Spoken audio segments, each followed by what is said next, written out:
Whoever doesn't give up will see the success. Subbu, try to participate in the class. Yes, sir. Vikas, try to participate. If you go back, you'll go back. Ask questions, even if a small question you think. Shanmuga, I know Shanmuga always asks a lot of questions. He visited our office. Srinivas Sakumari, we opened an office. Please visit us next week or sometime. So, okay, Haran, go ahead. Yeah, sure. Thank you, Srini. Good morning. Welcome, team. So this week, as Srini said, we will be talking about, we have looked at how we parse the CSV files, right? And then we have looked also at streaming. So this week, we focus on a different file pattern, that is the JSON file. So how do we parse the JSON files and then do the ingestion? So as I said, the most popular file formats,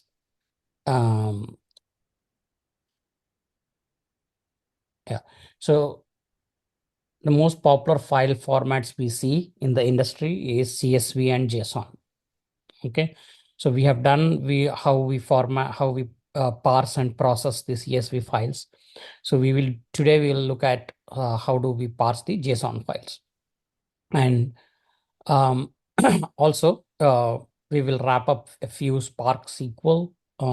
So we have done most of the Spark transformations, but we'll just look at few more Spark SQLs. But then I will also look at, then we will progress to streaming, right? So we did some part of streaming last week. I'm not sure how many of you have practiced it, looked at it. So today, today or tomorrow, what I'm going to do is we are going to use the paid version of the Azure Databricks. And then there is a streaming source called Azure Event Hubs.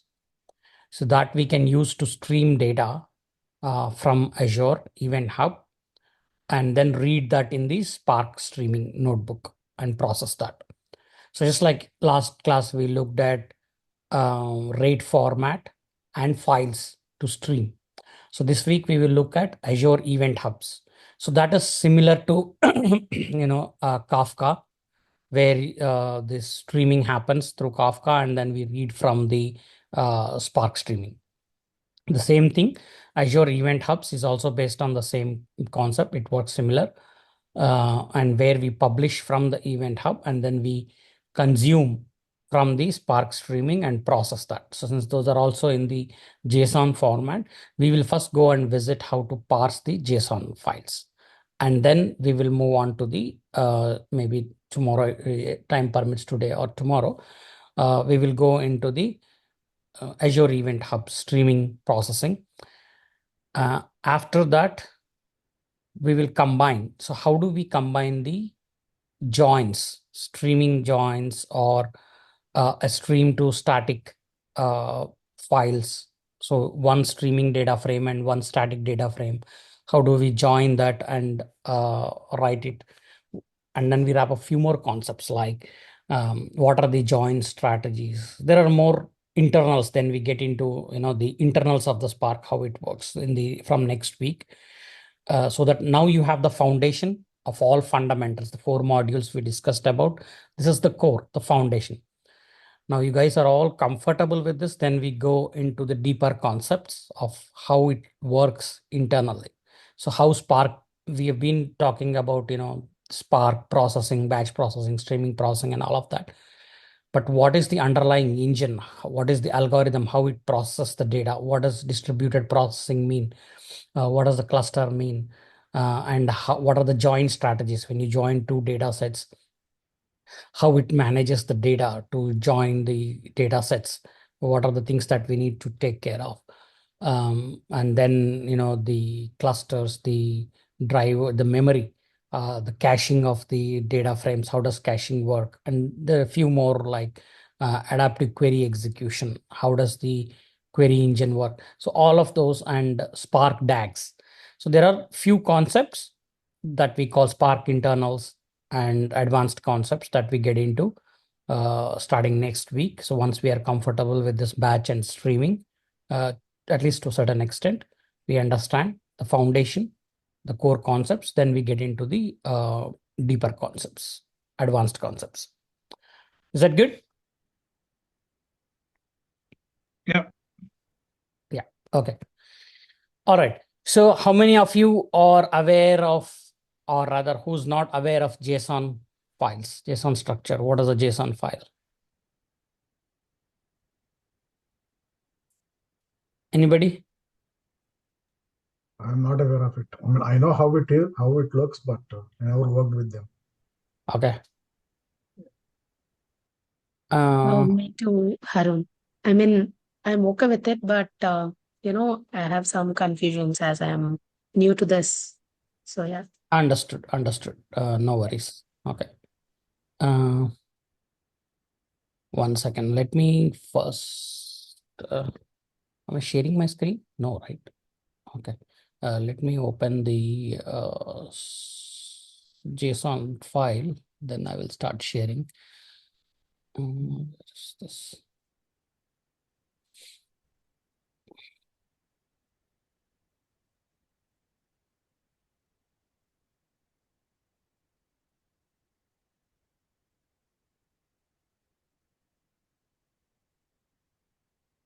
Okay. So we have we have read about the Python dictionary, right? Or map object in Java. What does it have? Anybody know? Key Map pair values, or right? Key value pairs. huh? Means a dictionary means it's just yeah. Key value pairs. Key value pairs, exactly. Okay. So JSON is also it's JavaScript object notation means it also works basically on the same concept of key value pairs. So the file has all the key value pairs. Okay. It looks something like this. This is one record in the curly braces. The key and value. Key is here name, colon, and then value. Age and 30 is value. So if it is not in the quotes, it's a number or non-string, non-text value. It can be number, integer, decimal, whatever. And then city, again, text in the quotes, double quotes. So this is a simple JSON file. It has 3 records. So you have name, age, and city.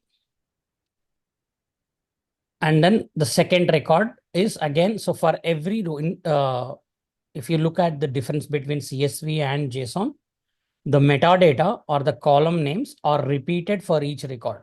So in the CSV, don't have that, right? You know, the CSV, the column names are at the top row, first row mostly, or sometimes there is no header at all. And then all the data is in a tabular format, correct?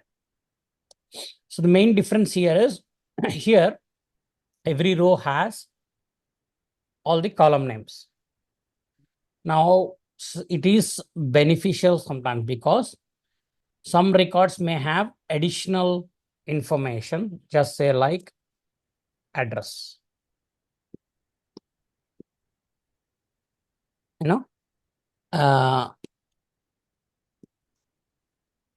And then you can take 1, 2, 3, 4, whatever. So the if you see here, the structure of this record is different. The structure of this record is different. Okay. Now, so each record has its own structure metadata. So when you parse, if this address is present, you can take the value in the call in the other record. If it is not there, you can just parse it as null value. Are you clear till this part what a JSON file looks like? It's just a key Yes. value pairs of the data. Okay. Now this is a simple record. Now if we take the next one, what we call a little bit first level of complexity is if you look at nested JSON. It's called nested, multiple levels you have within the JSON. Again, we see here ID has 1, name, we have name here John Doe, and attributes. Attributes is the key. And if you look at here, value is again a kind of a JSON structure, right? So it's not just string or not just a number, right? So it has its own data type, complex data type. Within this, again, you have the key value pairs. So what are the attributes? Hair color, eye color, and height. So each attribute has its own value. Brown eye color is blue, height is 6, weight is 150. For the second record, if you see attributes, again, the hair color is black, eye color is green, but it does not have height and weight data information for this record. Okay. So what is the value for attributes? Key. Attributes. If I say, yeah. Means you need to define the key. Any attributes is the one, and It's ID, I guess, the column names. hair color. Or Yeah. Hair color, eye color. Column names. Yeah. So this is the column name, ID, name. Attributes is a complex data type. Okay. So if you want to store the entire thing, whatever is there in the attribute, you can just say this is the key and you get this value as a JSON. This in itself looks like a JSON, right? Mhm. Correct? Yeah. Key value, key value, key value. Or this is a dictionary. Remember, we have done initially in Python class, we have talked about the data types, right? What you call the complex data types or data structures. List and dictionary are two important, very important objects that we use in Python. So this is your dictionary where you have key value pairs. Now we talked about list as well. We'll see in the next example how the list and dictionary are used together. Okay, so these are all related within the nested JSON. You have to understand the structure first to be able to parse the data. Okay. Now attributes this. Now what I will do, I don't want the attributes thing. I want to know what is the height of John Doe or what is the weight of John Doe. Okay, let's say, or I just want hair color. Okay. Now, how do I get that? I will say for ID, when ID is 1, so don't worry about the syntax. This is not how you write. I'm just trying to explain this. Okay. So when ID is 1, I take the attributes, and within the attributes, then I want to go inside it and say hair color. Then I get brown, right? So for this ID, when I'm talking about ID 1, which is John Doe, so I take attributes, I go inside the attributes value. Value is again a JSON or a dictionary. Then I ask for another key within that, hair color. Then I get brown. So syntax, I will show you how we process this. Same thing here. Now, if you take, if you want to break down and see how this normally the JSON ID. Now, sometimes this is represented. I have put it in one line here, single line. But when you look at multi-line structures, right? So this is how it would look like. Representation.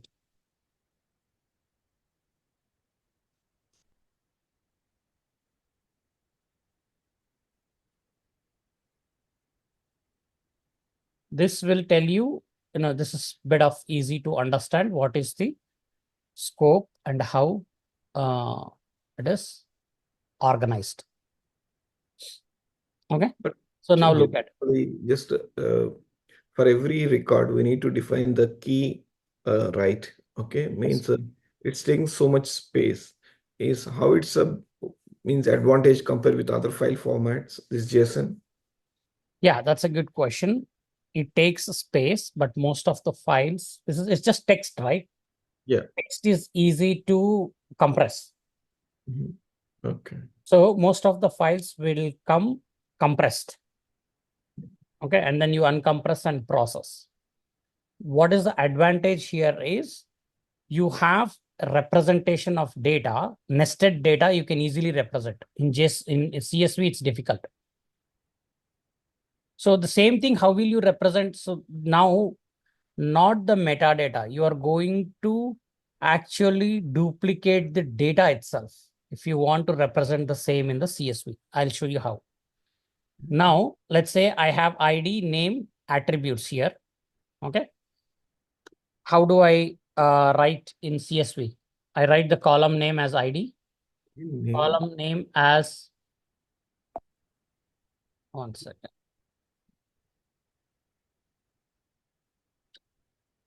Okay. Name, right? Now, what is the next column name in CSV? Attributes, we can't define attributes, hair color, eye color. Right. So I cannot write attributes, right? So what would I do? I will write hair color Mhm. and then Eye color, height, weight. eye color, etc. Height, weight. Okay. I'll show you how it gets complicated when I go to more nested thing here. So this is how you define. Say for example, just keep this in mind. I will come back to it when we do the next file. Okay. What happens if I have one more record within this attribute? I will show you that. Okay. So for now, yes, we'll come to the point how the repetition of metadata will have. The first thing here is this is flexible. Okay. You can add more columns, or you can not have a that value in this record. Each record we do here. Correct. Now, this is how it is represented. ID, name, and attributes. Within the attributes, it is a dictionary.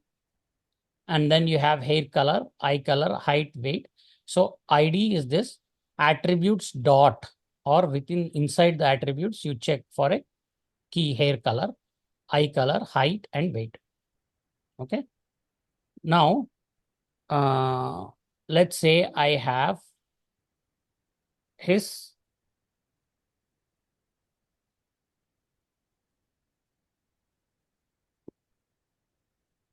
phone as a key. Okay.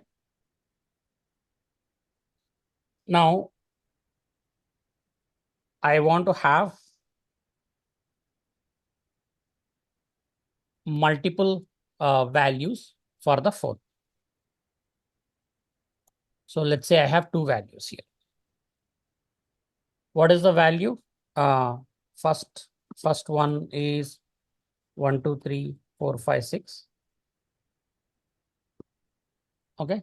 Second one is 7, 7, 8, 9, 9, 2, 3. Now I come here. What is my column name? Column name is just, it's a phone. Okay. But we don't know it's a phone. You have two numbers, right? Yeah. On one So phone. what I have to do, I have to repeat the entire data here in the CSV. Okay. If I want to send two phone numbers, I cannot put it in the same column, right?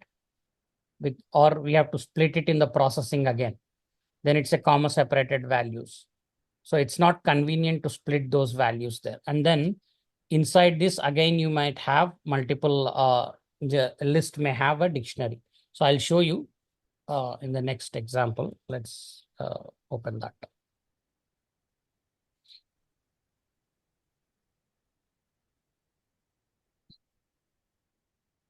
Okay, so look at this example. This is a orders data for a customer. I have ID, name, age, just like we used in the simple JSON. And then we have address, again, nested structure. where within the address you have keys like city, state, zip. Then I have orders. If you see here, orders is a list because customer can have multiple orders, right? Now order ID is 1, product is laptop, quantity 1. Then there is another order 102, product headphones, quantity 2. Then this is your second customer, ID, name, age, again address. Orders, I have only one order in this list. If I want to represent the same thing in the CSV, ID, Yeah, we have duplicate name, order. age. So let's say address, I'm splitting here. Okay. So let's say I want to put city, state,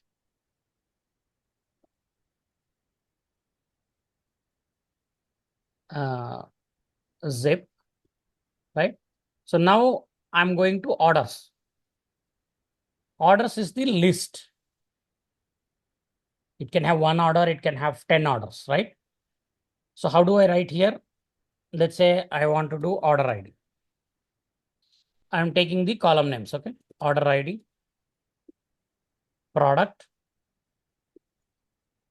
quantity, right? That's all I can do. Or why I can't do this? Order ID 1, order ID 2. It's means we don't know Not what every record has. orders we have. IDs are we- different. The Exactly. order IDs would come in one thing, right? I mean, Yeah. order ID. Yeah, I understand. So, but still, I'm saying, so if you have to just flatten this as is to don't know how many CSV, orders is the max it can go with. Some yeah. So cannot- CSV, if I want to flatten this here, I cannot keep adding all of these as the column names because these are repeatable sections, repeatable orders. So how does it come in the CSV then?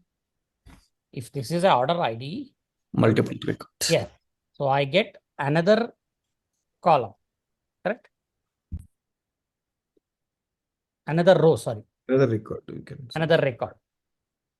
Now here, as I said, so let's not this column. So 1, whatever name I get John, 30, city, New York. Okay. Zip is 10001. Now order ID, I will take first one, just say laptop, and then quantity 1. Now for the second one, how do I get it? Again, I have to come from beginning. So 1, John, 30, New York. I have to write everything, right? Because those columns are there. 1001. Now I go to 102 and write headphones and quantity is 2. So repeating is inevitable once there is a complexity. Either you repeat the data or you repeat the metadata. Harun, one question here, normally in a general scenario. Okay. Yeah. So let's take as a example as Amazon or any company. Okay. Yeah. Just when customer place an order in Amazon. Okay. Yeah. When means we place 10 items. Okay. Yeah. We have 10 order IDs. Normally directly it will stores in the database, or it will generically stores in a particular format, and then it can load into the system after. Means generic way I'm asking how. Yeah, I understand. So if you want to store in the database, how does it go to database? Yeah, means well, I place an order. Suppose an example, take a Yeah, so you are on the UI, right? You are on Yes. the internet. Yep. You place an order and you click submit. Yep. Some action is happening, Yes. which means that action is taking the data, whatever you have entered on the site, Mhm. to the database. Directly it stores in the database. Yeah, Okay. how directly? It has to take in some format, right? To the Yeah. database. So there is an API, Okay. REST API, Mhm. JSON. So REST API is again JSON. So Okay. all your data is going using a post method to write to database from UI API. So the API will have all of this data in the JSON. and then it clicks, it posts the API, REST API with this JSON data as body to the database. So on the server end, it will take that API, the API will take the body, go through all this processing, split it into single records, and then write it to database. That is the process. Oh, In means fact, for this is the standard process. Whatever is happening on the client side, on the UI, on the internet, it has to go as a API to the database. Some application that is running, processing this data and then writing to database in the structural way. Because on the UI page, you don't know what is the table name. You don't know what is the column name it has to go to, right? Mhm. So there is always a client and server side, where from the client you collect all the information that you have entered, and each action, each button click, each action will trigger some communication to the server or to the database. Something is on the application that is running that will take all of this, split it into, as you said, table column names, and then store that data into that. Now, Understood, but so you have millions of users who are just Yeah. some placing orders online. Yeah. Means all this to be collected as a one stored in one where, and then not one. Each Okay. record, separate API will run. separate. Yeah, you have your order. Your order will go as one API. Okay. When you are adding submit, your message goes to database. It means Take it'll this JSON, goes to database, process and write. okay. Means in the You may not process. have two orders at the same time. I understand your confusion. You can have items. So this item ID, it can be a laptop, can be item ID. So you have 10 items, you have 10 elements here. So you can say order number is one order, but order items will be there, right? Yes. So those order items, you can have multiple items in the same order. Here the JSON come into the picture. When reading the just the API in the API process, it will read as a JSON and it will load into the table. Yeah. So from the UI itself, it goes as a JSON to the database or to the application. That receiving application will take that JSON, process it, and write it to the database. It's split into the tables and columns in the data into that and write it to that. Just to clarify. Okay, thank you. Okay. So this order ID here, 101. Now look at the complexity. This can have, laptop can have again attributes, right? So what is this laptop? It can have company name. It can have what is the RAM, what is the color, what is the size, what is the chip. All those attributes might be part of this order item, right? And then you can have 10 items in the same order. So all of that for one, when you are submitting online, one order goes to the database as a JSON format. It processes and puts it. This is more like a reporting. Okay, so now for one customer, I want to see how many orders are there. So if you go, say for example, when you go to Amazon and then click on my orders, right? You want to see all your orders. So when you click, open that page, how is that information coming? It's coming again, it goes, sends a request with your customer ID to the database saying that give me all the orders for this customer.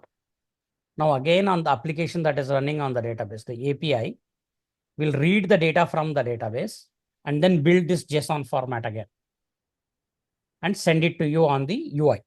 So on the UI, it will read the JSON and then display you in the whatever format that you see on the page.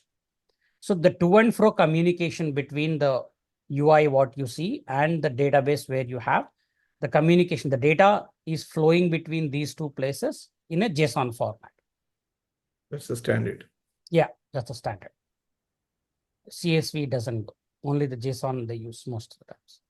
Thank you. Okay. All right. So that is about the JSON structures. Now, all you have to think about is when you look at the JSON, you have key value pairs. The key is a string. The value can be a list or a dictionary. Dictionary is again key value pair, right?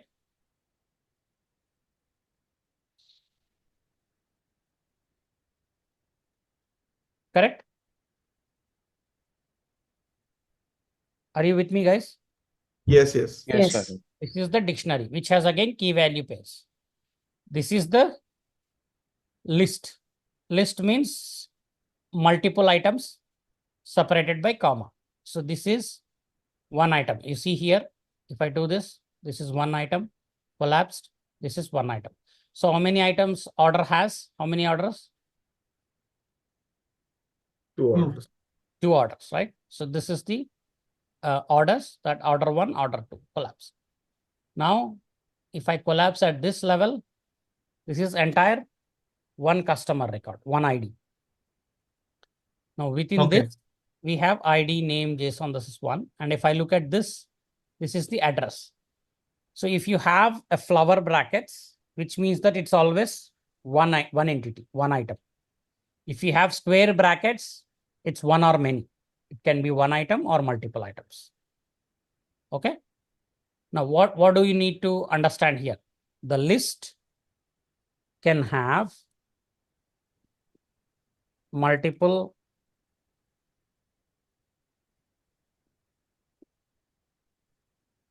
dictionaries. Again, inside that, dictionary can have a list as value again. Right?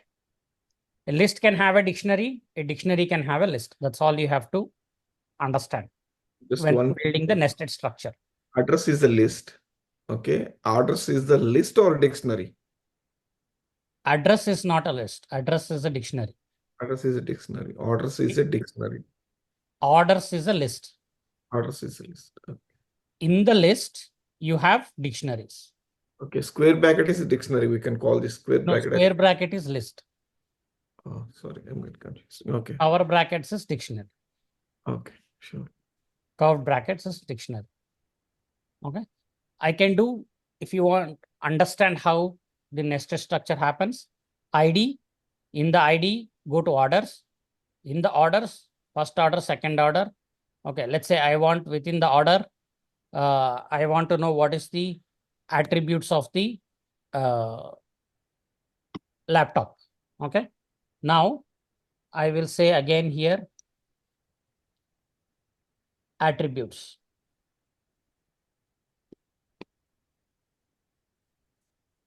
Let's say I have a list of attributes. Within the attributes, what are the list of attributes I have?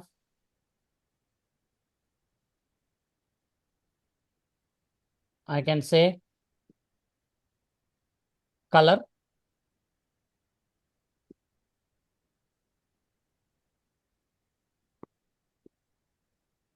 black. Then I can say RAM,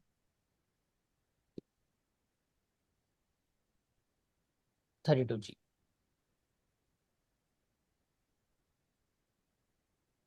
Of course, if you look at this attributes, again, it's only one. So I don't need to have a list actually. This can only be key value. I have only one item right here. Or let's say what we can have multiple things.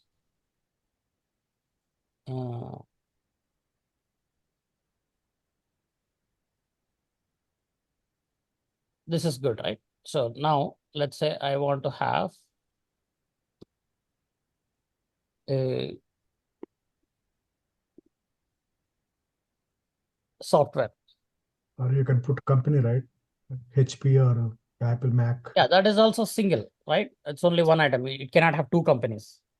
Okay. Means software is included in the laptop. We Yeah. can use. Let's say I want to see what is the software included in the laptop. Then it is a list. Okay. Now let's say this is talking about OS.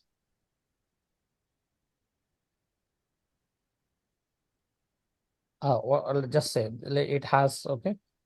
It has a OS. It comes with also say Linux installed, and then it comes with 365, Office 365.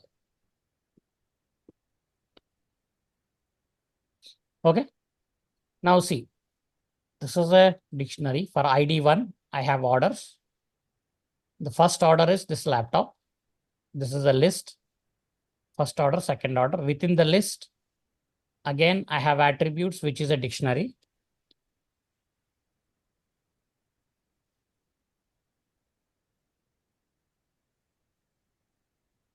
Okay, then I have another attribute here, which is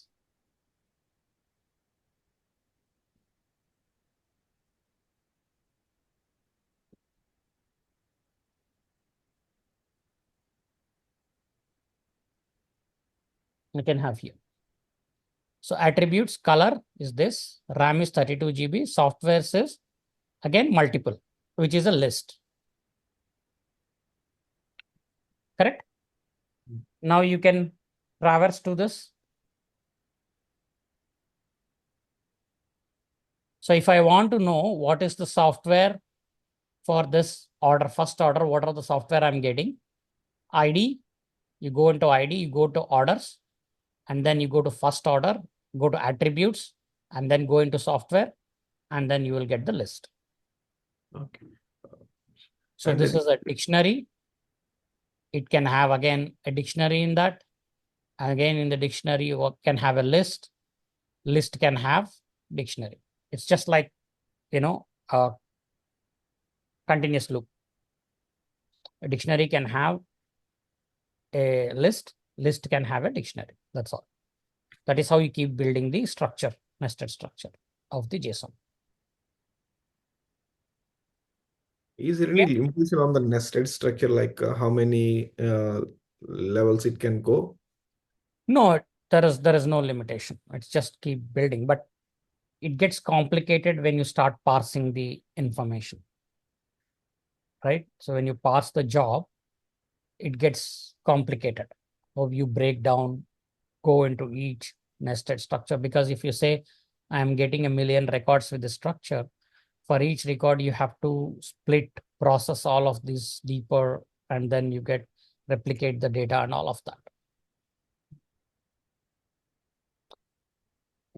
But as such, yeah, there is no limitation. But in general, the industry standard is they go up to 3 to 4 levels. Yeah. Not more than. Okay. So you guys understand this? Yep. Yes. Yes, Tanya. Yes, sir. Yes, sir. Right. So if I want to know, so I have to parse this again, flatten like CSV, because the table structure is flattened, right? Of course, you can store the JSON also in the fields, but then again, when you're reading, you have to break it down. Either you can break it down to the simplest level and write it to the table, so that when you're reading through SQL, you can directly read the information, or you write the JSON as is, dump it. When you're reading, you can parse it. Okay, so most common practice is to break down when you're writing, because you write once, read many times, because, right? So if it is a read heavy, all your SQLs will be slow. So your dashboards will be slow. So most of the applications are write heavy, which means that you are processing all the processing, heavy processing you do while write. Your read should be lighter. Directly go get the data. That's it. Because one job writes, but 10 jobs read. 100 people are querying the table for the dashboard. So if you put the processing there, the same data is getting reprocessed 100 times. Every time you call it, it's getting reprocessed. But when you do a processing at write, you only process once when you are writing. Okay. You're saying it's read heavy. Its reading is difficult. Yes. Write heavy. You should put write heavy always. That is, you do all the processing when you write to the table.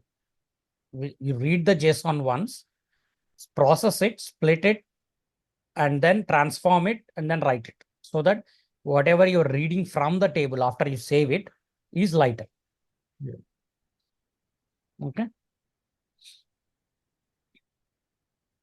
Okay. So I think this is good enough introduction to the JSON structure. Now let's go and see how we process this in the Databricks using a notebook. How do we parse this JSON? Okay. Shall we go? Go ahead.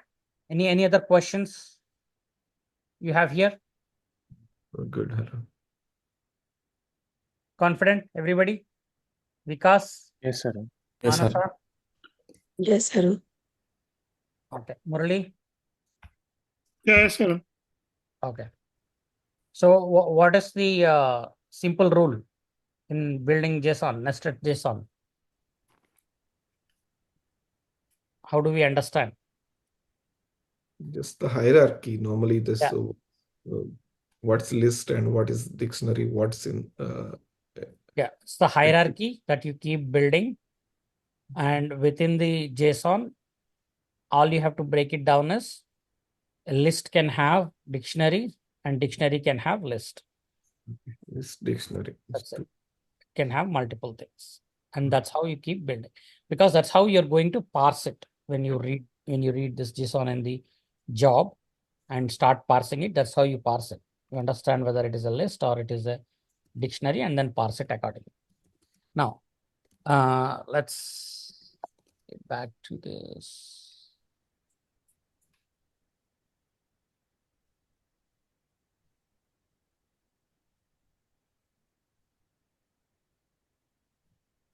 Okay, we'll take this simple JSON first. Okay, and where is my? Okay, so here.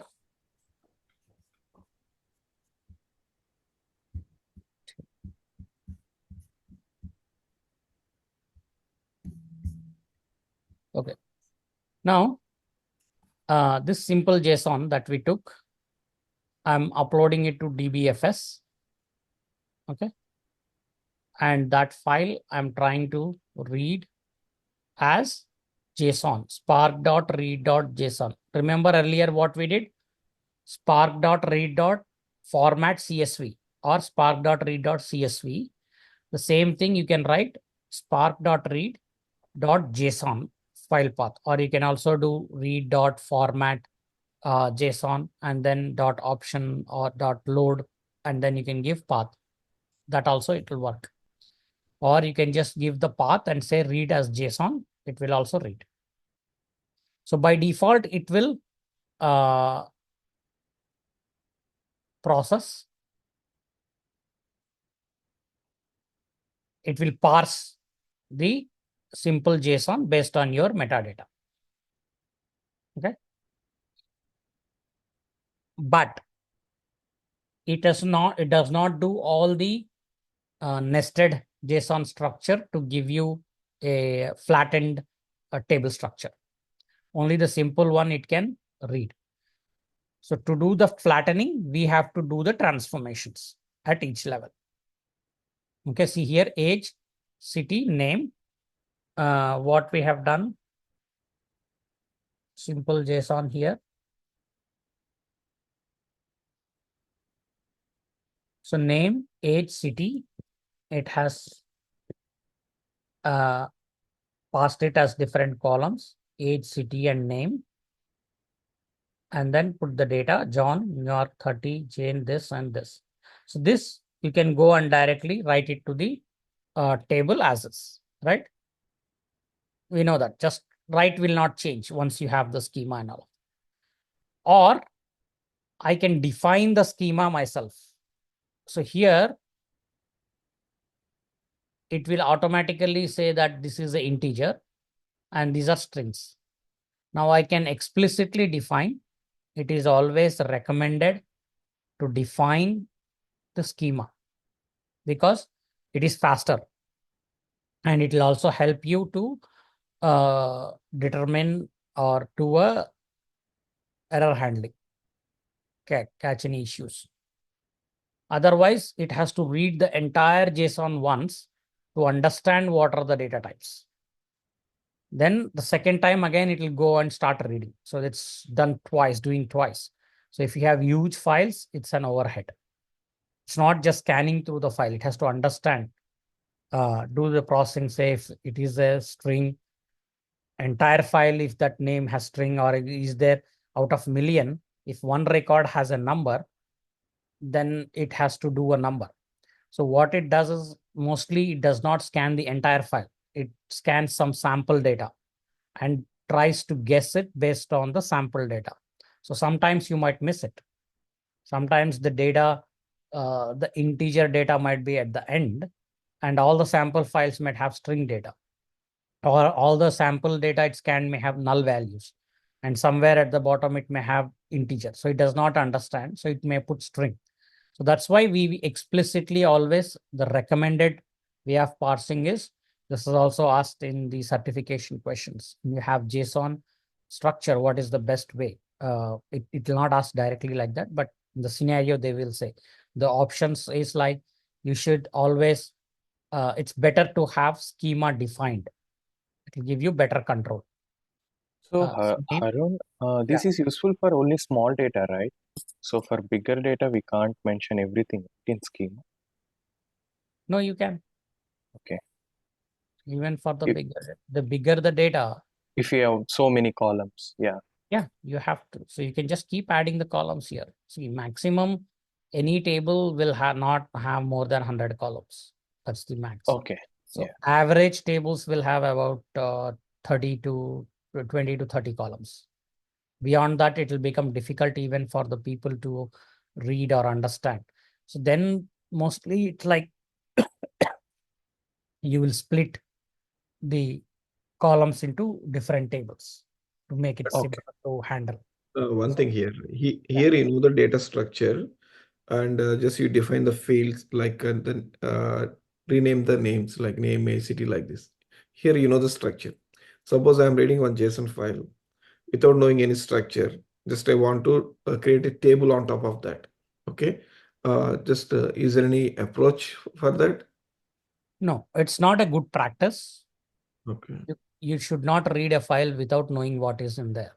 What are you expecting? You just read and dump, or Probably want to just if parse? Yes, you will get some data. It will try to parse something, but it's not 100% accurate. You will get some data, but most of the times you cannot make sense of it. See, it will say something like this. If you don't give schema, or if you don't do any processing, if you want to do processing, you have to understand how the schema is, right? That is when you can do transformations on that. If you don't, the maximum you get it like this. Okay, ID, name, and attributes will be dumped into one nested structure. So if it simply says it's a struct. Okay. So attributes is a structure. Inside it has eye color, hair color, string like this. Unless I know attribute eye color is there inside the attributes, I cannot write the code to parse it. Okay. Of course, there is a new released newer feature called variant data type. Okay, let's can you go in the nested? You showed one example, right? In the order ID, okay, with the multiple attributes means and as another list in the text. Can you show can you show that as an example here? Yeah. I'm going to do all those 3 files. We're starting with simple one first. I have all of that. We'll go through that, each of it. Okay. Are we good? Yeah, we're good with Yeah. this. We will go through. I'll show you all the transformations, how we read, how we store, and everything. Okay. So just start with simple one. Now, I know the struct fields. I will add this as string, integer type, and string type, and then read the JSON file. Again, you will get the same data. But here we are enforcing the schema. We are asking the program to actually use the schema. I'm giving it to you to read the file. Okay. Now let's say multi-line. So we're talking about nested JSON, simple. The second file, we talked about attributes and hair color, right? So this is the next file. Okay, so this is not one line. It is in the multiple line. So because it has a nested structure, so you cannot just split this columns everywhere. It's not simple key value pairs in the JSON. So what I give here is multi-line is true. This is an option. And then dot JSON and file path. So when I do a display, the data frame it has read. So see, it has read ID and name as long and string, which is your ID is integer, which is long, name is string, but attributes it has understood as structure. Within the structure, you have eye color and hair color as strings. So here, you see, within the object you have, so this is the attributes object, blue, eye color and hair brown color. Here you have green, black.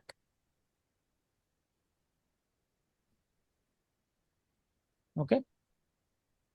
Now we do functions. So how do I use to process this?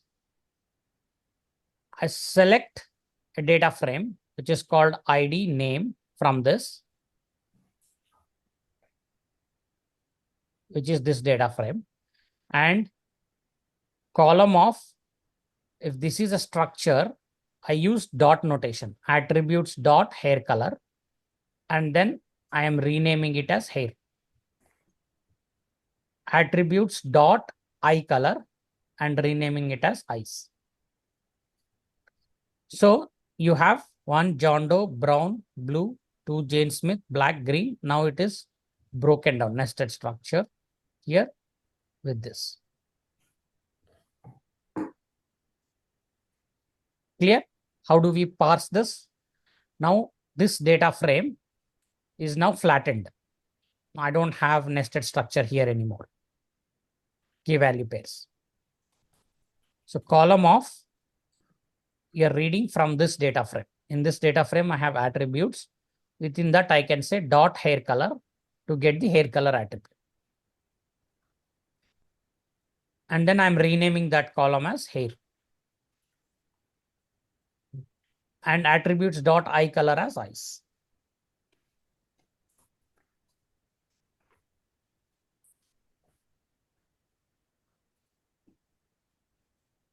Guys, any questions here?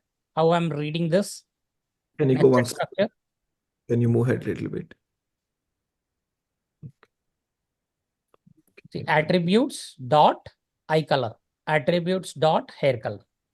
You name the column as attributes over there. Okay, attributes. Object notation that I'm using, because I know this is what is my DF. DF is this data frame that I have read from the file, and DF has ID, name, and attributes, which is a structure. So if it is a structure, I can do dot notation, attributes dot eye color, attributes dot hair color. This is blue, this is brown. That is what we get here. Blue, brown, for Jane Smith. This. If this is clear, then we go to next level. If this is not, you tell me, because as we go deeper, you will get more confused. Yeah, This concept is this. You're creating one data frame with attributes, and you're reading the in another data frame. You're writing the entities of the that particular attributes, right? Yes, exactly. So the high level we are reading first data frame. Yep. Then we are breaking it down. What is inside that structure? That is a transformation. So we are transforming it. We are reading and splitting it. The inside Arun? structure, breaking down. Yeah. Instead of call, we can use with column also. No? Yeah, with column also you can do. Okay. See, you have a data frame. This is how you do. No, instead of not column, we are reading that. With column Okay. also, you have to read column of attributes dot hair color only. Yeah. Good. Instead of select, you can do with column. So then you will have both original attributes thing and also the new. All columns will be there. Okay. So you'll get it twice. So if you do, so what?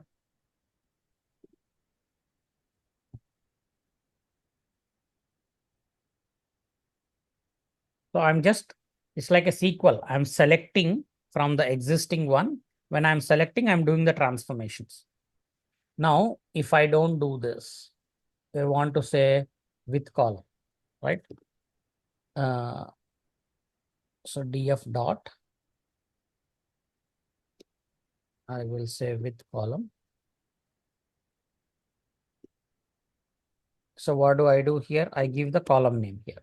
That is my alias, comma.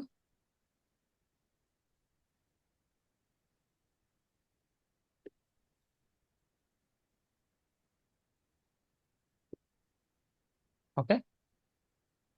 Dot with column. The next one, I put ice. I want to call it ice. Then how do I get that? Comma. And I don't do an alias here.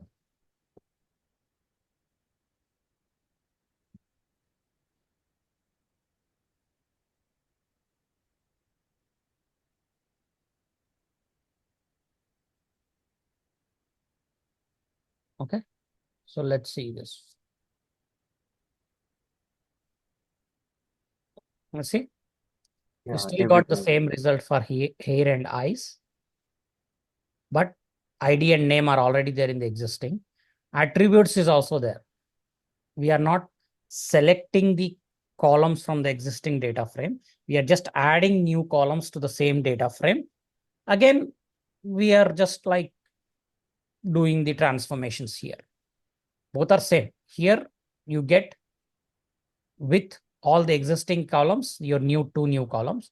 Here I'm not getting all the existing columns. I'm only selecting ID name, which means I'm not selecting this attributes column. But this is also you'll get it. But if you want to again write it to a database, why do I want to write both? Brown, blue, I have already information at the lowest attribute level. Why do I want to write again this dictionary? So Yes, that is we why don't I'm need. not selecting this. Because I got these values from here only, right? Yes, sir. Okay. So clear? So it's all about how you do your transformations. Everything is possible. Okay. Let's go back this. Okay. So I have this hair and eyes. Okay.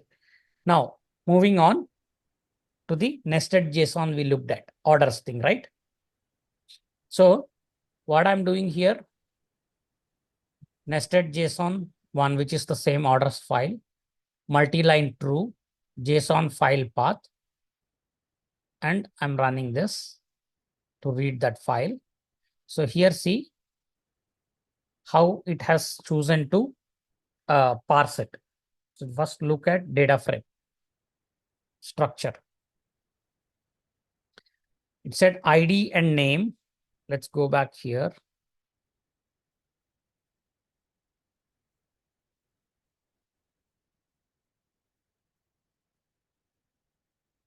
Okay.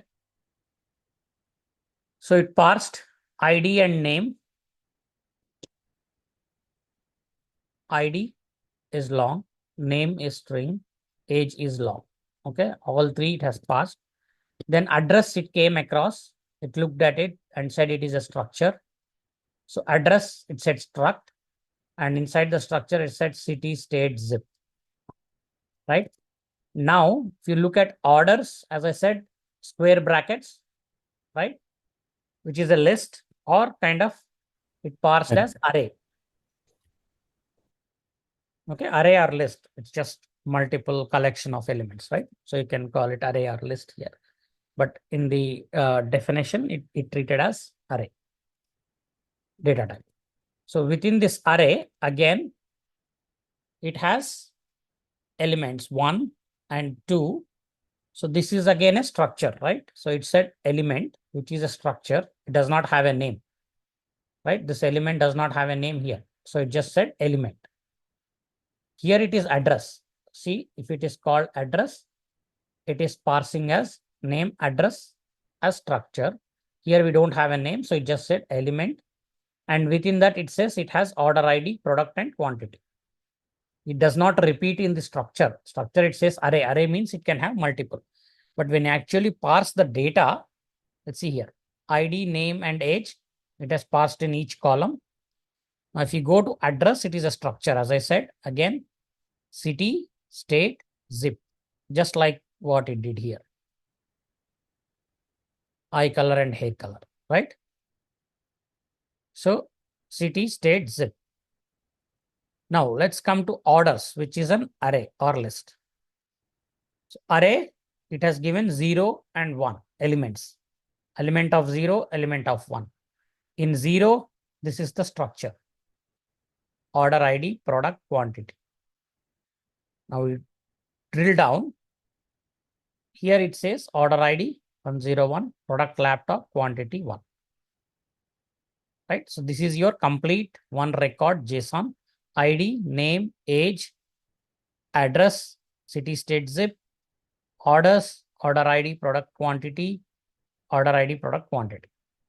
This is the first level of parsing the JSON as is.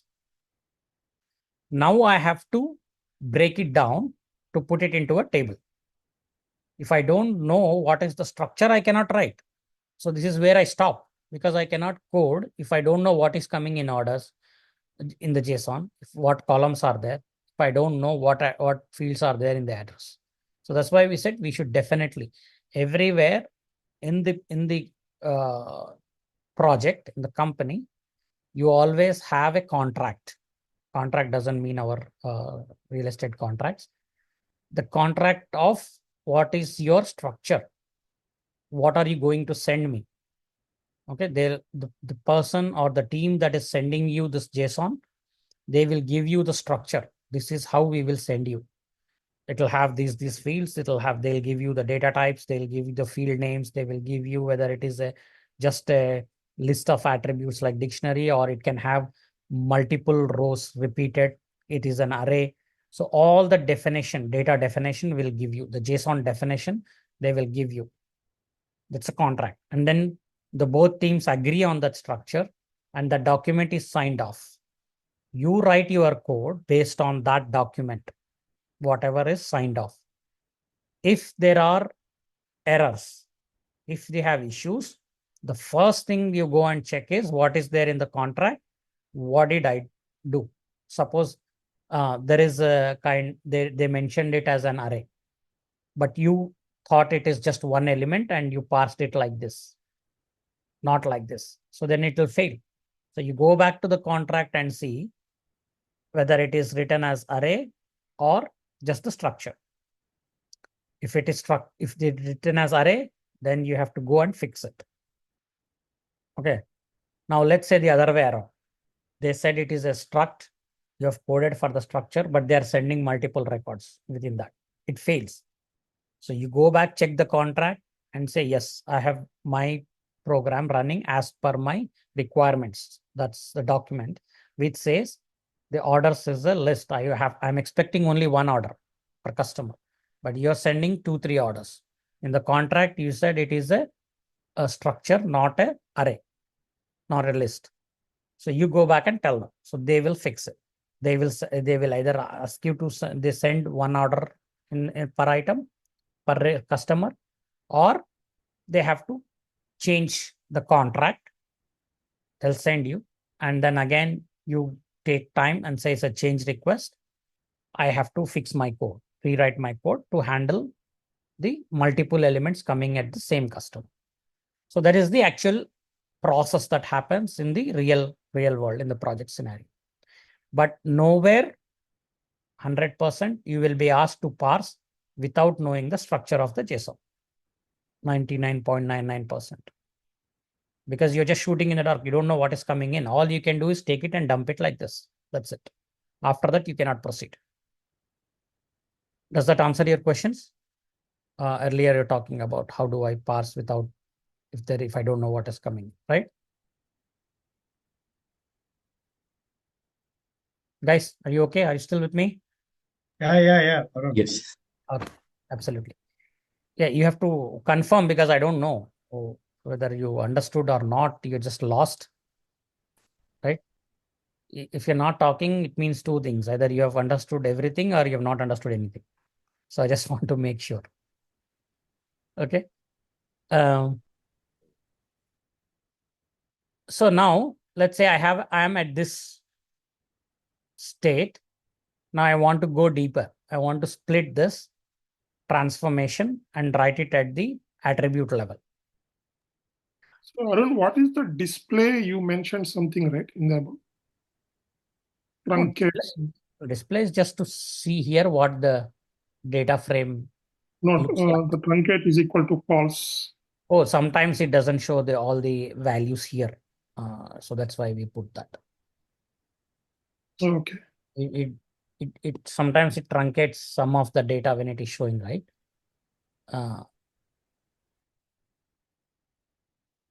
It might just show ... sometimes. But here it is okay. And it's nothing. You can just use like this, or you can just put that. It doesn't do anything. Okay, yeah, because the first time I am seeing that one. So yeah, that's good observation. So sometimes if the data is too long, it will just say ... It will just show the first part of it. And then it will say data truncated here. Then at that time, you just mention it, don't truncate. Show me everything, then it will show. That's it. It's just a UI or how you want to see the data here. Nothing to worry. Okay. Now, so there are two functions that we are doing here. So here we are only saying multi-line true and parse it because we are doing at one line. Now, when I explode, when I want to split these two orders, obviously the data should be one row will transform into two rows, right? As we said in the CSV, like kind of a thing, the end result, the first row with first order, second row with second order for the same customer, right? That's how we have to write the table. I cannot write two orders in the same row in the, add more columns. Doesn't make sense. If I have 100 orders, it should convert to 100 rows for the same customer, right? That is, you are exploding one row into multiple based on how many elements you have. Okay. Address, you see, it's a struct. So one ID, one customer will have only one address here. So there is no explode. You just split it. You get three more columns. You write just we did here, right? You split it. You get two columns and write. But one row in the source, one row in the target, one on one. There is no explode because it is just a dictionary or it's just a structure. There is no list or array. Whenever you see an array, it means that it will explode into multiple rows. That's how you should understand. So there is an array here, which means that I have to explode this. If this is not there, I don't need to. One row from source will go into one row in the target table. Like that. So now I have an array, so I have to explode. If you have 5 orders, it will explode into 5 rows. If you have 1 order, it will explode to 1 order. So I go here, say explode, column. These are the two functions. See here I am adding with column. This is not exploding basically. As I said, this is just a structure, right? Address, city, state, zip, drop address. It's the same thing. I don't want to take the address column anymore. I just want to split it into the individual column names and then remove the original address thing. So from the data frame, I have ID, name, age, city, state, zip, address column is not there. I have dropped it. See, here address is there. I have dropped that address column. It's not there, but instead I have added the individual attributes within that address: city, state, zip, and orders I have taken as is. I have not done anything to order yet. Okay. First thing, I am parsing the structures. It's a one-on-one. Basically, it's not, there is no explode here.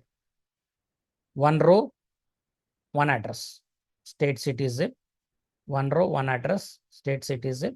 Orders as is there. So next step, I'm going to work on the orders. Okay. Since there is no array here, we got 2 rows. Here also 2 rows. I had 2 rows. Here also I have 2 rows. Understand? Everybody? Yes, sir. Yes. Okay. Yes. Tell me how many rows I get after I process the orders. The final target. Here I have 2 rows. So when I 3. process this, split it as per this data here, how many rows I will get? 3 rows. 3. Yeah. Awesome. Exactly. So I get 3 rows. 2 rows for this customer 1 because I have 2 orders. 1 row for this customer 2 because I have 1 row, 1 order. So here is what I am doing, explode. This is called, here it is df flat. So I am taking this data frame with column, which is I'm adding a column called order, explode orders, drop orders. So see here, I'm only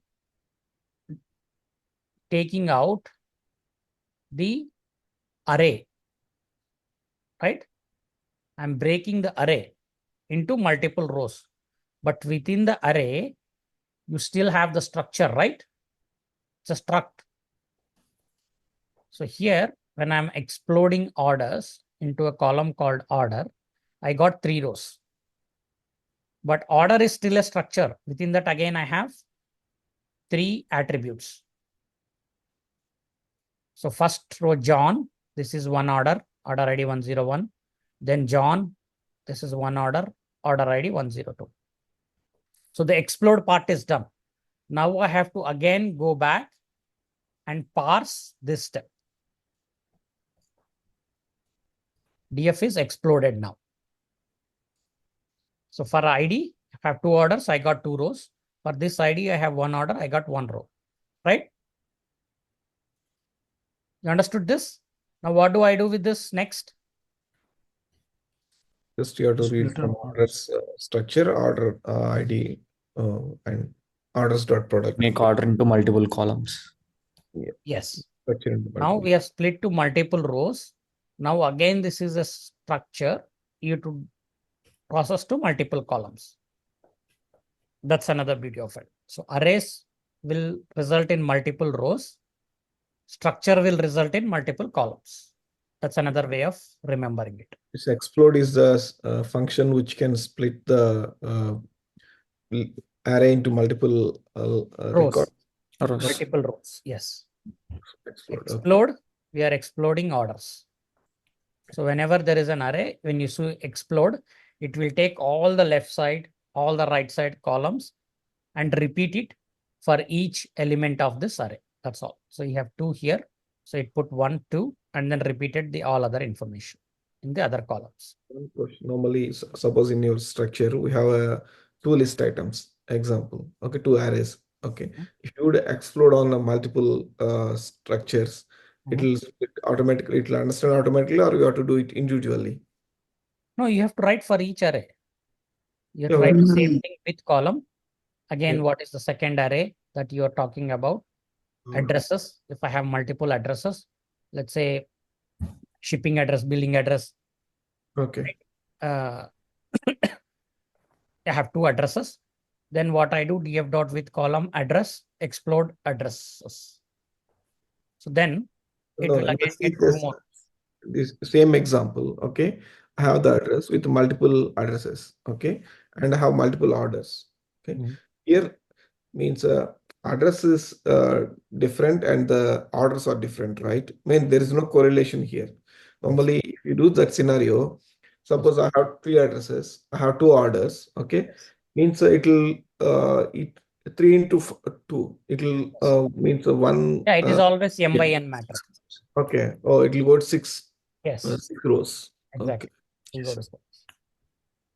Because for one order, it will repeat billing address. In the Yeah. next row, it will get shipping address. Okay. Oh, Then the second order, it will do the same thing. yeah. Okay. Unless, again, if the address is attached at the order within the order level, then it will become, within that. Yes, yes. You Else pass. it will be a cross join. Yeah. Okay. So now I have 3 here. So next thing, same thing with column order dot, right? Here is a dot notation after explode. This is the final order product quantity. So when I run this, I will get ID, age, name, city, area, zip, order ID, product family. This is the entire flattened, all the nested structure flattened, ready to write into the table. Now I want to know what are the orders. I will just say select from this table where ID equal to 1. So I'll get 2 rows with all the attributes. So this is what I will just write this data frame final to the table.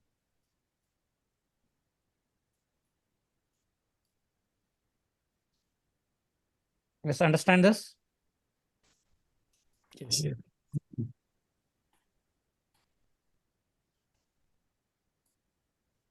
Yeah, clear her. Okay. Any questions?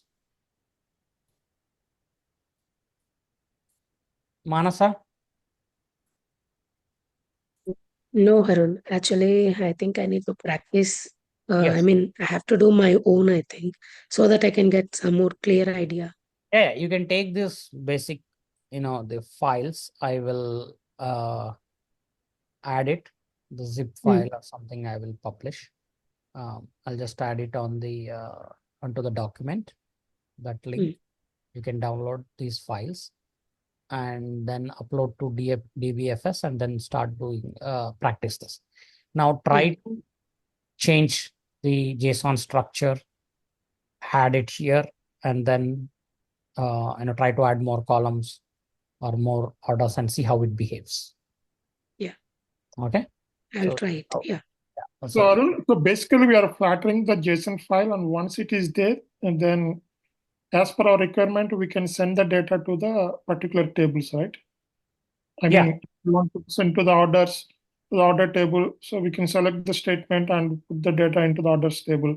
Yes. The contact table, the contact data, like that, right?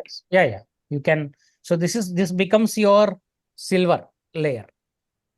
Okay. Okay.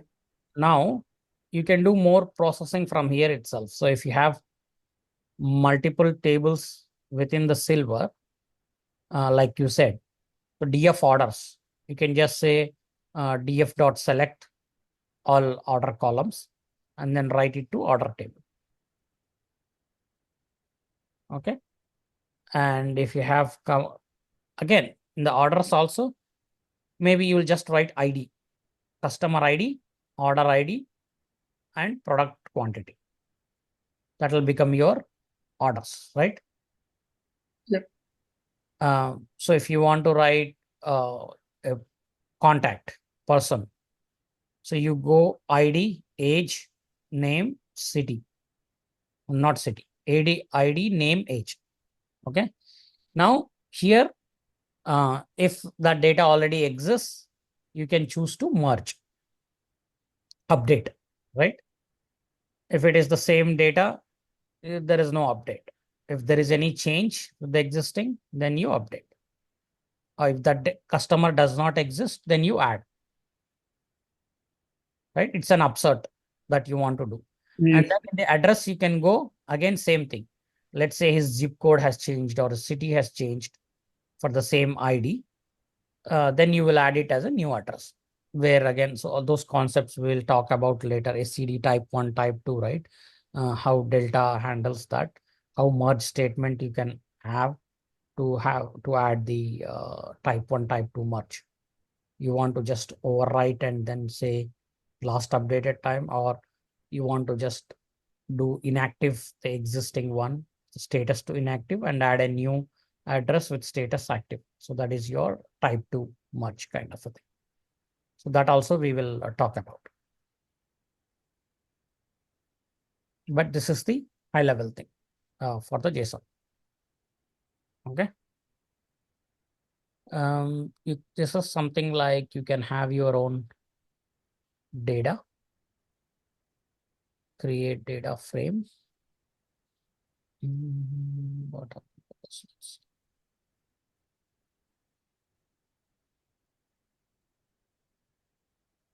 okay.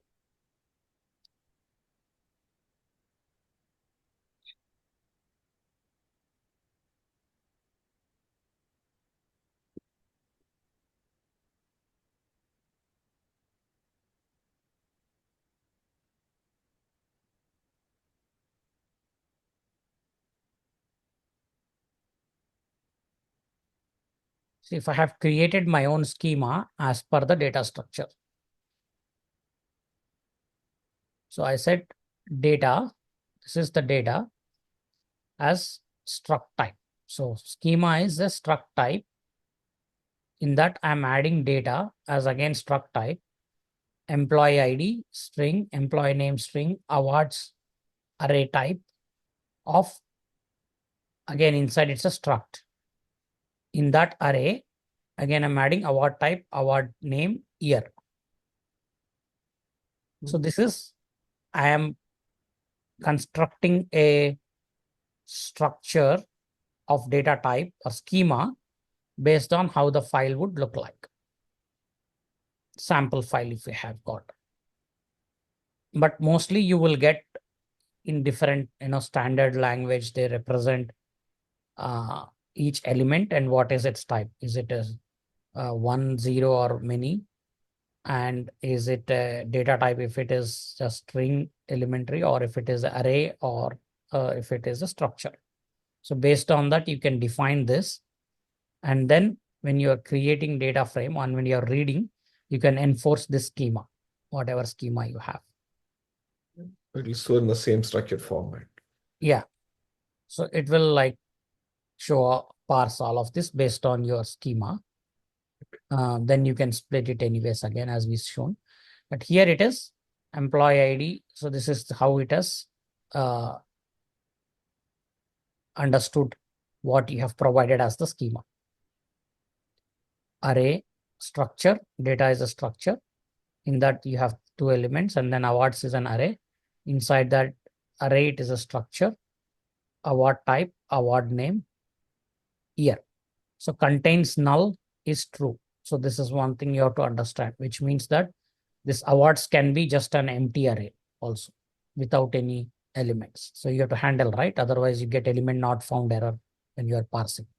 So you provide this. If it is false, then you are always expecting, say for example, orders contains null is false, which means you are always expecting at least one order when you get the data for each customer.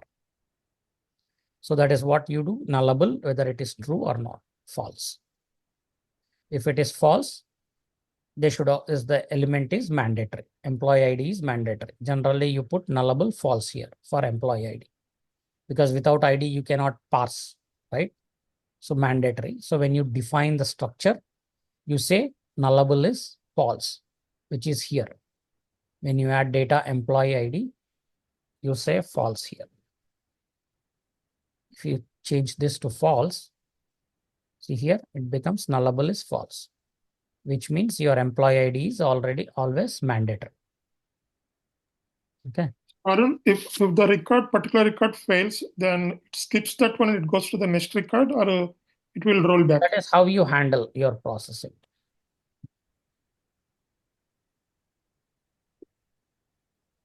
How we are handling means that is either we can skip it or we can roll back, right? Yeah. So when you write this, right? When you write this, so there are different ways. You write in the try catch block, and then you want to skip. Or when you write delta live tables, when you read it, you write in the expectations. On error, you want to write to log, or you want to skip, or you want to just abort the entire program. So those options are available when you do the code. See here,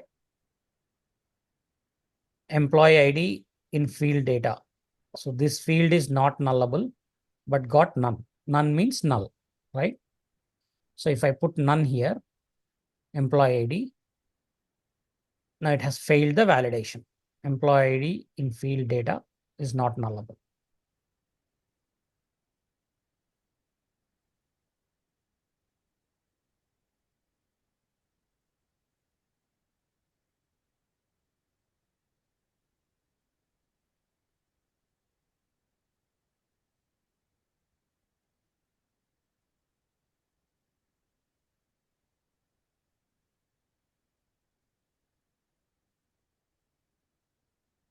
Okay. Anything else? Any other questions here?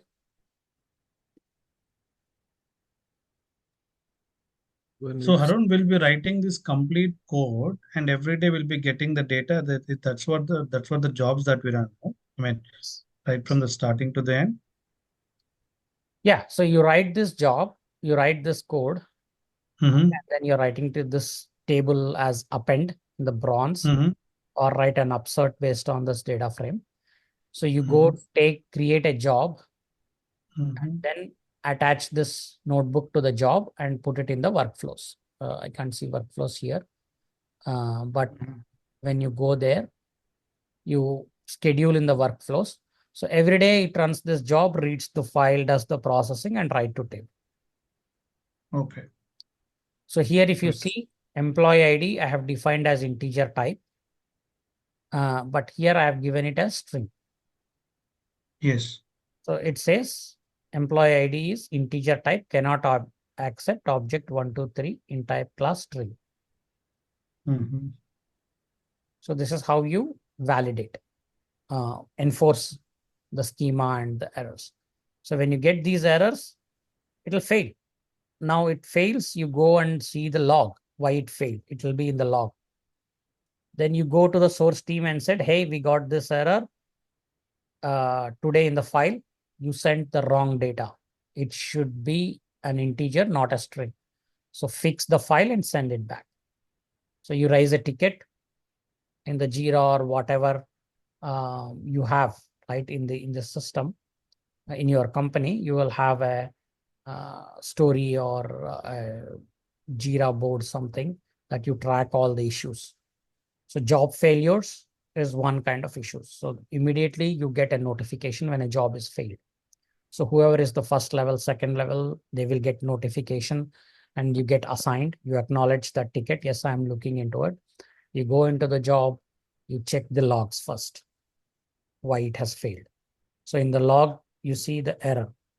Now you understand, okay, it has saying that, it is integer type, it cannot. Now you go to the source file, open that file or download or do something. You cannot download onto the local systems because sometimes the data is sensitive, PII data. You should always be careful that you should not download any of those data onto your local machine. You should always check that within the server only, first thing. Second, even in the meetings or conversations or in the chat in the company, we should never talk or tell them or ask them, can I, on my local, I have downloaded and looked at it at the file in the local. That is not a good practice. Okay. You should be knowing that it might have sensitive data. So you are not allowed to download it onto your local system. You should always look at within that cloud only, the log or the file, review of the file there. Or you can ask them, is it okay? Or you can go to test environment and see. Okay. Now you look at that, you see, okay, this record, this file has this data. So you go back to the source system. So in the ticket you update, the job failed because the file has a bad data. Now you assign who's sending that source data, that team. You go and tell them, hey, you file that came in today at this time has issues with the data, with the wrong data type. You're sending a string in the employee ID, which is an integer. Please fix it. So what they will go, they look at either they fix their job or they fix the file, whatever, and they send it back. And when they send it back, they will say it is fixed now. You can do it. Then you go back and rerun your job, reprocess it. And now it is fixed. It will run successfully. Then say, hey, it's fixed. Now, yeah, everything looks good. All the data is processed. Now I'll go and close the ticket. So that is the whole process whenever there is a job failure. Now, always you should make sure you have efficient error handling and efficient message logs so that it will help you when you are troubleshooting any issues. Okay. So it's normal like Python thing that you write try catch block, right? Where you catch errors and then write the error messages into the log. So that when you look at the log, it is easier to understand where it has failed, why it has failed. In the Delta Live tables use, there's something called expectations. So you write all your validations there. What do you want if any of the validations fail? Expectations fail, whether you want to skip the record or you want to stop the batch. So if you want to skip the record, not all if all the records have same string, then it will obviously fail for all records. But say let's only one record, it's rare. If it fails, if one record has wrong data, most likely all the records will have same because the job that produces that file may have been modified or somebody changed something. So now it is getting all the IDs as strings. So it fails. Very rarely, if you have say not nullable, for example, that's good. Good example at the record level. If you put something as not null, say I got 100 records, 95 of them have data, but 5 of them does not have, you're expecting. So do I want to fail the entire batch or do I just want to fail those records? So let's say only 5 records. Let's say you have getting million records and out of which 5 failed. So do I want to stop all million records processing because 2 records failed? No, right? So, okay, what I will say, okay, I will process million, but when there is null, skip those records, but log it and send a notification. Now, when you process that, there is a reconciliation. The source got million, but I only processed, say, 999,998 rows. 2 records failed. That statistics, how many records skipped, failed you get. Then you go to log and see which failed. So you have to always log those records separately to a log or a table or a log, which it has skipped. So now again, same process. You raise a ticket and tell them, hey, today these many records have failed processing because of this issue. We are expecting a value in this field. All other records had value in this field, but these 2 records does not have a value in this field. So what they will do, the source team will look into it. The data might be missing on their end. They get somehow they get the data, put it, reprocess and send it in the next batch.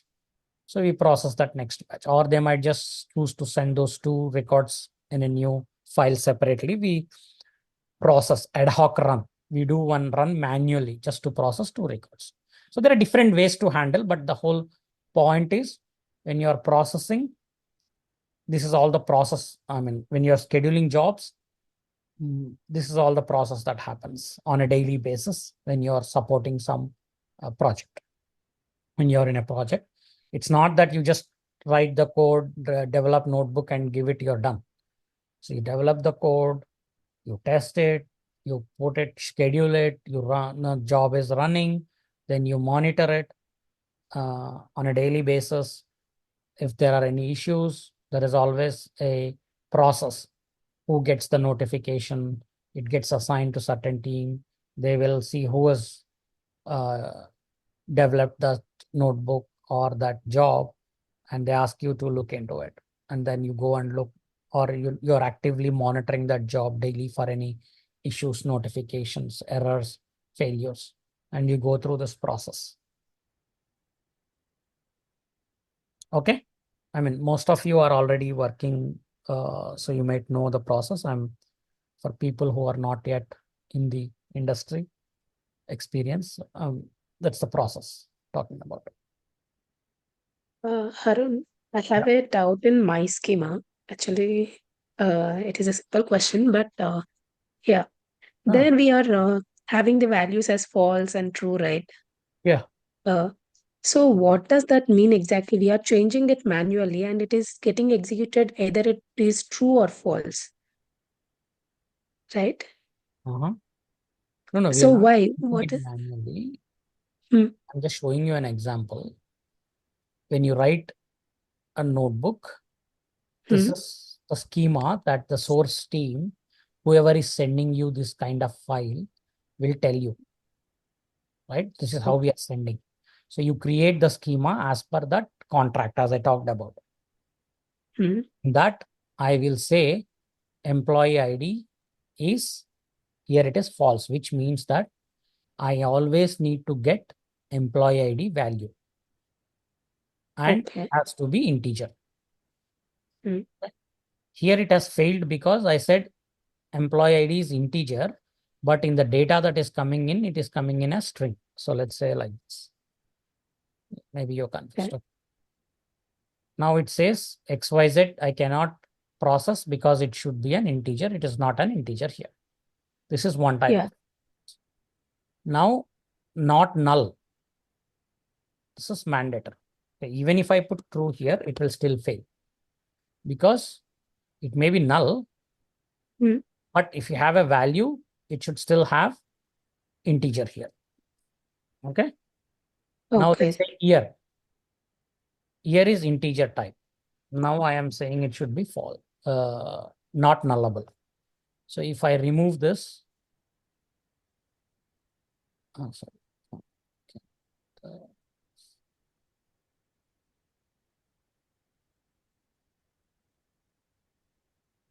None. None means null. So here, okay. Let me fix this first.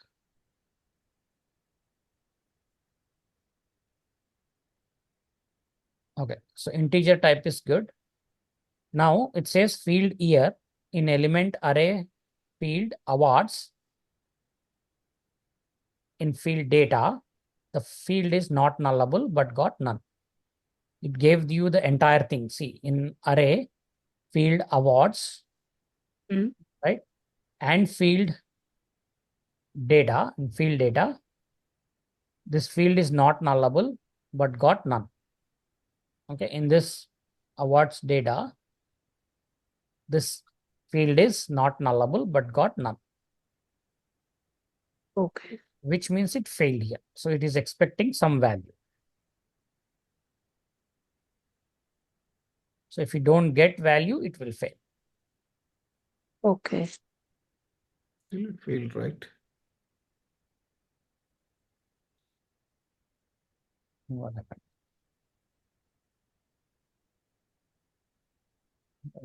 Yes, no.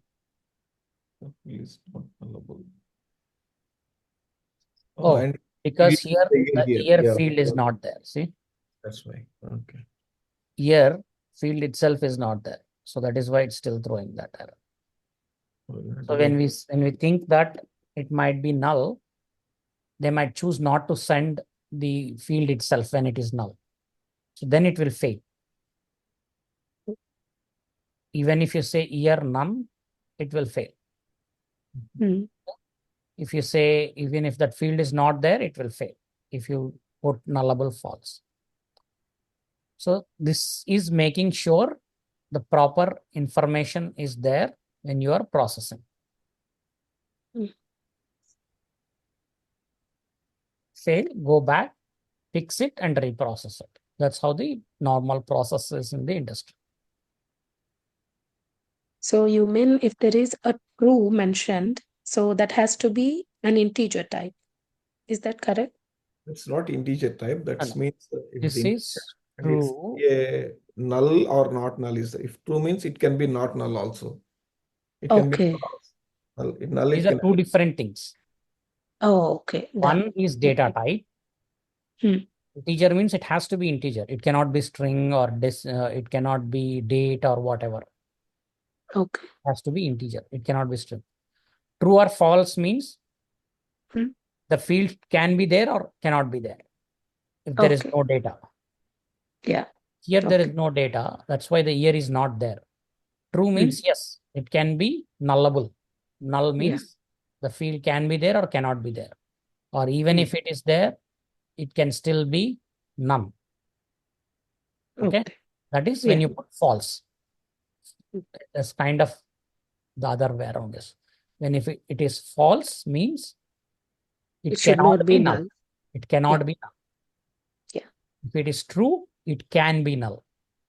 It will still handle if it is null or if it is if the field itself is not there. It will still handle. See, it will still process. Now, the moment you make this false, it will fail because it cannot be Null. null. Non-null. Yeah, it cannot be missing the field. Yeah. So these are two different constraints. One is what data type it should have and whether it is null or not. So people who have done SQL, they will know, right? When you create a table, at each column, they put nullable is null is not true or false. Null equal true or false is null is not null kind of a thing in the string. And they put data type and nullable. The same thing here. Okay. Anything else? I think we have done a lot of concepts, new concepts today. We are almost time. I will upload the video and also I will upload these 3 files that I have. These 3 files, JSON files. Go through it. Use this to understand. Thank you. Okay. Nested simple JSON, nested simple JSON. Yeah. So check that, upload it into DBFS, use the notebook, modify it, or write your own code to process that. All right. Hey, how does that sound, Shanmuga? Yeah, it's good, Srini. So do you think you can practice and give a demo on this in 2 Yeah, weeks? I can. Okay. Can you take this session and plan in 2 weeks? Yeah, okay, I can plan. Yeah. Okay, So, Srini. so now Harun is helping us to go to next level. But this is what the companies do everywhere. Srini Sakamori, that makes sense, right? JSON files, which has a schema already built into it. The only thing is I need to practice. I know. But trust me, this is good stuff. This is practically, we are just bringing how industry works. This is every day you see at the workplace. It's not difficult. It's just so just a practice class. So you feel good. Awesome. Vikas, you feel good? Yes, Srini. Yeah. Do you think you can practice? Yep. Spend time, guy. Kiran. This is Yeah, great Srini. stuff. This is great stuff. Okay. Super. Murali, Yes, Rini. Yeah, I'm good. are you good? Yes, yeah. Okay. Super awesome. Tomorrow also we will do additional stuff. Then we are going to take you to the internals. But actually, this knowledge will help you even to start writing the what you call certification. So that's why start certification in parallel. You don't have to wait till you complete the, because whatever we covered this one, will at least complete 60 to 70% of certification. Okay. Yeah, data engineer associate. That Yeah. I think that if you practice whatever we have discussed till now, I think that is good enough. And then there are what Srini has given yesterday. Go through that everything, and when you are ready before certification, there are some videos I will follow. I will send you. So go through that just before you do the certification. But first go through, practice this. See, certification should not be, just for the sake of certification. That you can clear. There are lot many ways to clear the certification, but we want you to be confident, right? So first practice all of this, go through the material or the documents that Srini shared yesterday, follow that, read through it, understand, and then you can, when you're done, you're confident, schedule for the certification. And before certification, I will send you the details, some videos that will help you in during the actual test certification exam. Super. Let's meet tomorrow. Yeah. Probably from this week or next week onwards, we'll start Wednesday class also to focus on certification. Yeah. I mean, because we want to do in parallel. So let's get up, guys. This is very good stuff. Thank you, everyone. Good job. Arun. Thank you, guys. Take care. Tomorrow we'll get back to streaming again, and then we will look at, as I said, event hubs, how we process the streaming from Azure Event Hubs tomorrow. Okay. Great stuff. Okay. Take care. Thank you. Have a Thank good you, day. guys. Thank you. Thanks, Arun. Thank you. Bye. Thank you, everybody.